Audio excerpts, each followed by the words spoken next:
காயத்ரிக்கு scan எடுக்கிறதுக்கு ஆஸ்பத்திரிக்கு வந்திருக்கேண்ணே. எப்படி நேரம் ஆயிடும். சரி தம்பி, அந்த முதலாளிக்கு ஃபோன் பண்ணி கிருஷ்ணன் தம்பி நாளைக்கு வந்து பேமெண்ட்டை கொடுத்துறோன்னு சொல்லிடுறேன்.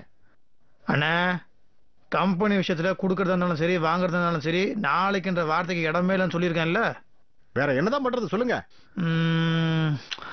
சரி, நான் ஒன்று பண்ணுங்க. நீங்கள் பேங்க்ல இருந்து பணத்தை எடுத்துட்டு ஒரு 1,00,000 ரூபா அதை நீங்கள் பாபு கிட்ட கொடுத்துருங்க. சரியா? பாபு அந்த பணத்தை கட்டிட்டு 500 கேனுக்கு ஆர்டர் கொடுத்துட்டோம். பாபு பணத்தை கட்டினதுக்கப்புறம் உடனே என்கிட்ட பேச சொல்லுங்க.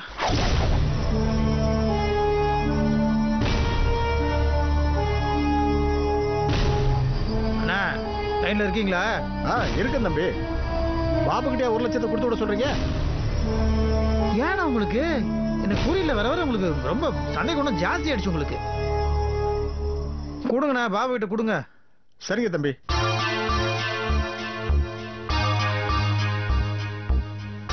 என்னங்க இவ்ளோ பெரிய அமௌண்ட்டை பாபு கிட்ட கொடுத்து அனுப்ப சொல்றீங்க?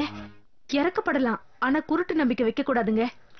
இந்த பாருமா, பாபு இப்ப பழைய மாதிரிலாம் இல்ல, அவர் மாறிட்டாரு. நீ அவர் வந்து பழைய மாதிரியே பார்த்துட்டு இருக்காத, புரியுதா? அதெல்லாம் ஒன்றும் ஆகாது. மேடம் வாங்க, நீங்க எங்கே இருங்க, நான் உள்ள போயிட்டு வரேன்.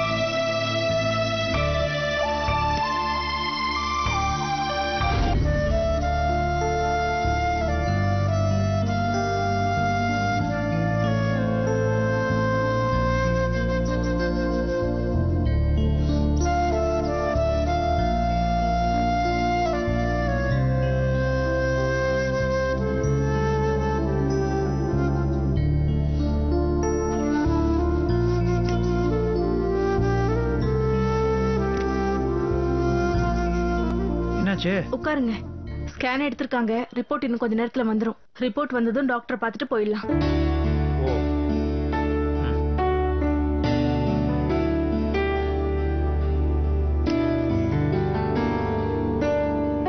என்னங்க மேடம், உங்க ரிப்போர்ட் ஃபைல். Thank you, welcome. போலாம்.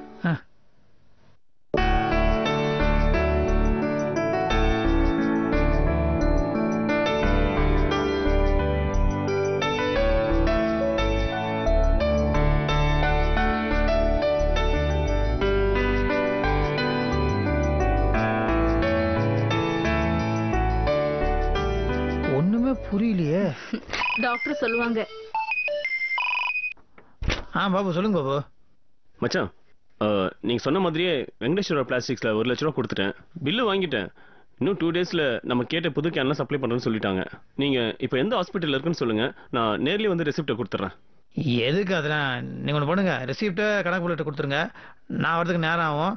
எனக்கு முதல்ல நீங்க தான் கம்பெனில இருந்து எல்லாத்தையும் பார்த்துக்கணும். சரிங்க மச்சான். பாத்தியா, அவர் பணத்தை கட்டி ரெசிப்ட் வேற வாங்கிட்டாராம். நீ என்னடா ஒரு சந்தேகப்பட்டு இருக்க? எனக்கு என்னமோ இதெல்லாம் சரியினே படல. ஐயோ, நீ ஆரம்பிச்சிட்டியா? முதல்ல டாக்டர் பார்க்கலாம். நீ வா வா வா.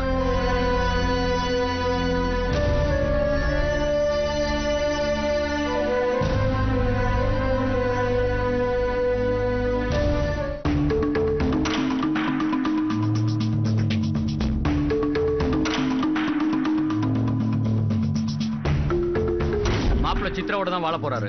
ஆமா, சட்டப்படி மாப்பிள்ளை சித்ரா கூட தான் வாழணும்னு நீதிமன்றமே தீர்ப்பு சொல்லிடுச்சுல்ல.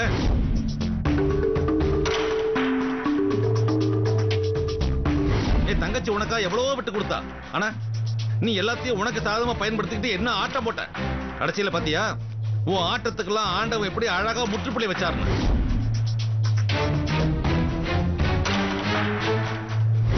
ஆமா, கோர்ட்டு தீர்ப்பை நான் மதிக்கிறேன்.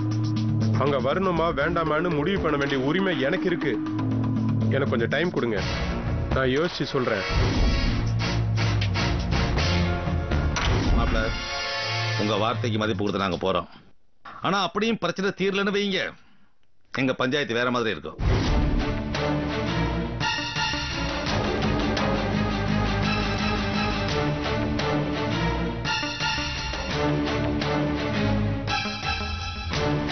மாப்பிள்ள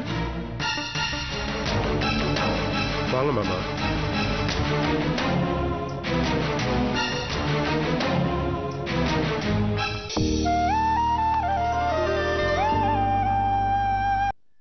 உங்க உங்கள் சன் டிவி இந்த வாரம்